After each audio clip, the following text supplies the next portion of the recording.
అయ్యయ్యో పడేసావా? పడిపోయాయి. మేము పెద్దమ్మ టెంపుల్కి వచ్చాము నిమ్మకాయ దీపాలు వెలిగించడానికి.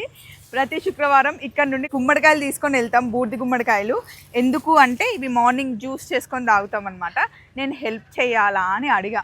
నేను జిమ్ములో 100 కిలోలు మోస్తాను, అవసరం లేదు అంటే సరే రా అని చెప్పి వచ్చేసా. గుమ్మడికాయ నేను మొయ్యలేక పడిపోయాయా? అది చినిగిపోయి పడిపోయాయి. ఏదో డైలాగ్ అంటున్నారు, ఏంటది? ఇప్పుడు ఏదో ఒక డైలాగ్ వినిపించింది నాకు. పెద్ద గుమ్మడికాయ చిన్న చిన్న గుమ్మడికాయలు పడేసినట్టుంది. కానీ బూడిది గుమ్మడికాయ జ్యూస్ ఎవ్రీడే మార్నింగ్ తాగితే చాలా మంచిది. సండేకి వారాహి గుప్త నవరాత్రులు లాస్ట్ కదండి, అంటే ఆ రోజు 9th డే.